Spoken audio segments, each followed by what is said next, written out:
Welcome back to my channel Priya lifestyle. আজ আমাদের কালী পুজো, যেটা আগের গত বছরও তোমাদের সাথে শেয়ার করেছিলাম, আজও শেয়ার করছি। তো দেখো, এখানে আমরা ঠাকুর আনতে যাওয়ার জন্য অলমোস্ট রেডি হয়ে গিয়েছি। এখানে আমার সাথে আমার বোনরাও আছে, এখানে অলরেডি সবাই রেডি হয়ে গিয়েছে। অনেকে চলেও গিয়েছে। কেমন লাগছে কমেন্টে জানাবে, অবশ্যই কমেন্টে তোমরা জানাবে। আমাদের পুজোতে তোমাদের সবাইকে স্বাগত, তোমরা চাইলে সবাই চলে আসতে পারো, ঠিক আছে? তো চলো ভিডিওটা কন্টিনিউ দেখতে থাকো। আরও অনেক কিছু হচ্ছে, কারণ এবছর আমাদের মাঠে বসেছে মহাকাল আর দ্রৌপদী আগের বছরও ছিল, বাট তার সাথে ছিল বিটির, যেটা কোনো রকমভাবে ভালো বাজাতে পারেনি, বাট এবছর মহাকাল ধামাল মাচিয়ে দিয়েছে। তো সেটাও তোমাদের সাথে শেয়ার করব, তো তোমরা ভিডিওটা কন্টিনিউ দেখতে থাকো। তো চলো আসছি কিছুক্ষণ পর।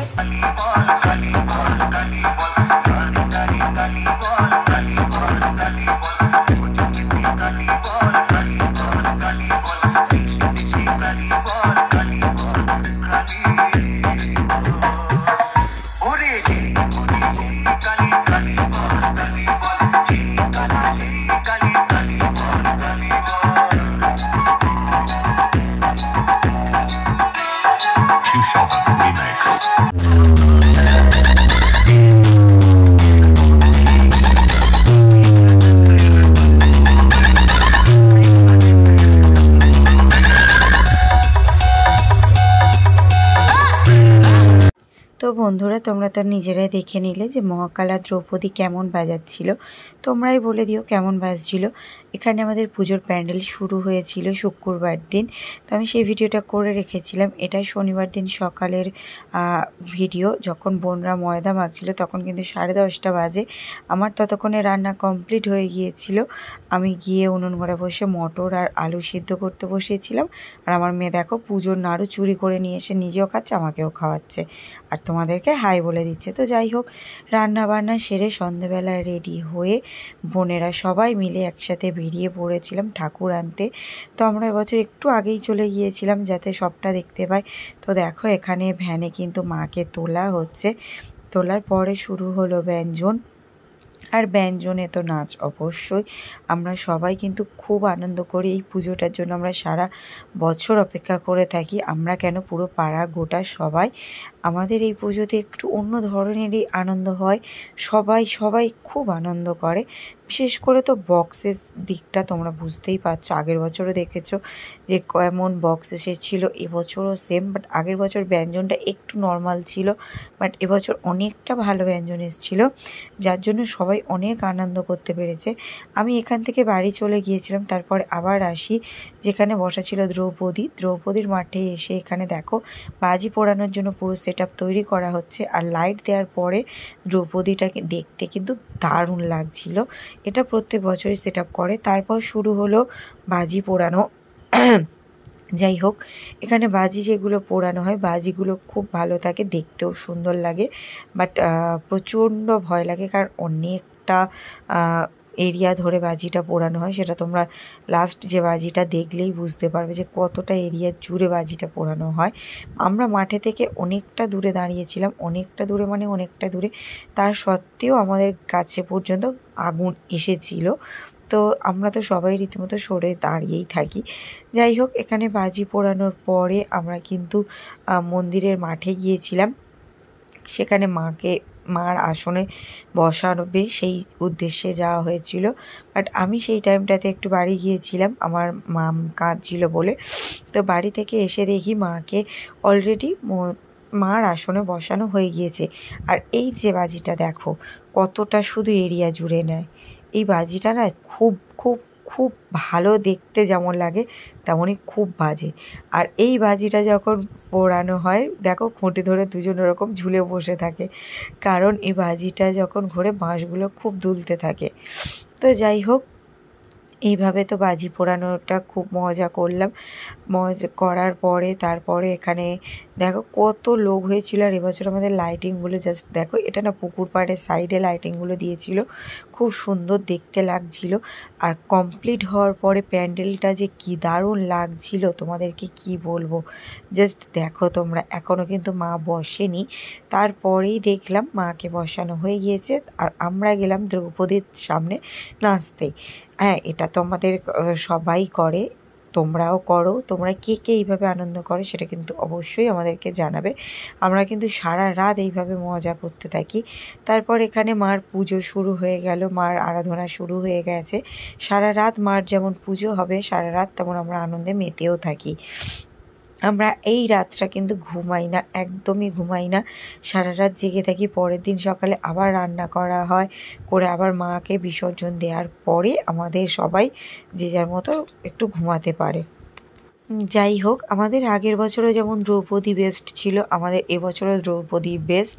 কারণ মহাকাল এবছরও কিছু করতে পারেনি, প্রথমে ভালো বাজালেও দ্রৌপদী যখন বাজানো স্টার্ট করেছিল ও চেপে গেছে।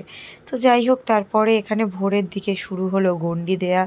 বাতাসা নুটো হয়ে গেছিলো, বাট আমি সেই ভিডিওটা নিতে ভুলে গিয়েছি কারণ আমার হাতে ফোন ছিল না। আর বাতাসা নুটের টাইমে সবাই বাতাসা ঘোরাতেই ব্যস্ত থাকে, সেই জন্য ভিডিও করার টাইমটাও মানে কেউ হয়তো করেছে, আমি পাইনি। যাই হোক, এখানে সবাই দেখো গণ্ডি দিচ্ছিল, নাচানাচি করছিল। আর আমরা কিন্তু সারা রাত মাঠে ছিলাম, দ্রৌপদীর মাঠে। আমরা আমাদের পুরো ফ্যামিলি গোটাই ছিল, আমি, আমার হাজব্যান্ড, দেওর, ননদ, চলো সবাই মিলে।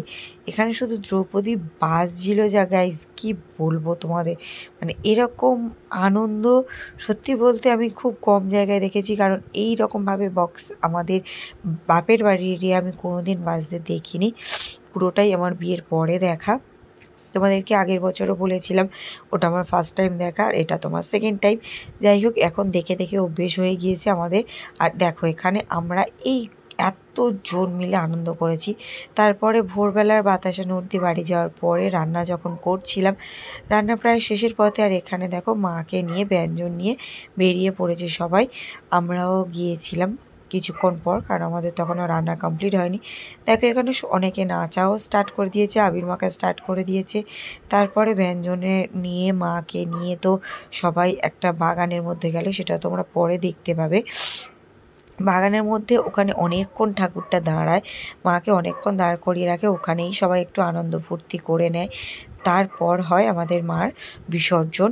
তারপরে আমাদের বাড়িতে সবাই এসে যে যার মতো রেস্ট নেওয়ার টাইমটা পায়। যতক্ষণ মা থাকে কেউ একটু রেস্ট নিতে পারে না। যাই হোক, এখানে দেখো এই যে মাকে নিয়ে চলেছে আস্তে আস্তে বিসর্জনের পথে। মাকে একটাই কথা বলার যে মা তুমি আবার এসো, তোমার অপেক্ষায় রইলাম আরও একটা বছর, তোমার ভক্তদের কাছে তুমি আবার ফিরে এসো। এই যে মাকে এনেই বাগানটার মধ্যে দাঁড় করিয়ে রেখেছে। তারপরে দেখো এখানেও ব্যঞ্জন বাজছিল, কারণ বক্সে অত বড় বক্স আসবে না, গাড়িতে তোলা সম্ভব না। আমি আমার গোপালকে নিয়ে আসছিলাম, আর আমার গোপাল তো খুব আনন্দ পাচ্ছিল। যাই হোক, আমার কাকিয়া কিন্তু খুব মজা করে, এত বক্সের আওয়াজেও ঠিক ঘুমাচ্ছিল। আর এখানে দেখো সবাইকে ধরে ধরে আবির দিয়ে দিচ্ছিল, বাট আমাকে কেউ দিতে পারেনি, বাট লাস্টের দিকে দিয়ে দিয়েছিল। যাই হোক, তারপরে আস্তে আস্তে মাকে নিয়ে যাওয়া হলো। তার সবাই মিলে আনন্দ অনেক করা হলো। আবার এসো তুমি। তো যাই হোক, এই ভিডিওটা করার সময় একটু সাইডে দাঁড়িয়ে গিয়েছিলাম, যে কারণে ভালোভাবে ভিডিও করতে পারিনি, বাট যতটুকু পেরেছি সেটা তোমাদের সাথে শেয়ার করে দিচ্ছি। তো এখানে মাকে ঘাটেতে ঘোরানো হচ্ছে, তারপরে মাকে বিসর্জন দিয়ে দেওয়া হবে। আর তারপরে তো জল ছেটানো হয়, তো সেটা সবাই জানে। তারপরে যে যার বাড়ি সে তার, আর বাড়ির সব কুটুম আস্তে আস্তে বেরিয়ে যায়। তো এর বেশি আর কিছু বলার নেই। আমরা প্রত্যেক বছর খুব খুব খুব মজা করি, আর সত্যি বলছি অপেক্ষায় রইলাম মা যাতে আরও একটা বছর পরে আমাদের মধ্যে আসতে পারে, মাকে আনতে পারি। আর পুকুরে দেখো কতজন নেমে গিয়েছে, আর এখানে কত যে লোক দাঁড়িয়েছিল সেটা ধারণার বাইরে বন্ধুরা, তোমাদেরকে বলে বোঝাতে পারবো না এখানে কত লোক দাঁড়িয়েছিল। সবাই সবাই অপেক্ষা করছিল। এখানে না একটু অন্যরকমভাবে পুকুরটাকে সাজানো হয়েছিল, বাট আগে থেকে সবাই নেমে ঘেঁটে দিয়েছে। পুকুরের মধ্যে ফুল বিছানো হয়েছিল, তাও সেটা সবাই আগে স্নান টান করে নষ্ট করে দিয়েছে। আর মাকে পুকুরে দেওয়ার পরে এখানে শুরু হলো জল দেয়া। তো জল দেওয়ার জন্য তো সবাই ক্যামেরাটা ঘুরিয়ে নিয়েছিল। যাই হোক, আমার ভিডিও যদি তোমাদের ভালো লেগে থাকে তো like, comment, share and subscribe করে দিও। আর আমার চ্যানেলটাকে অবশ্যই কিন্তু সাবস্ক্রাইব করতে ভুলো না। তো চলো এখানেই শেষ করছি, টাটা।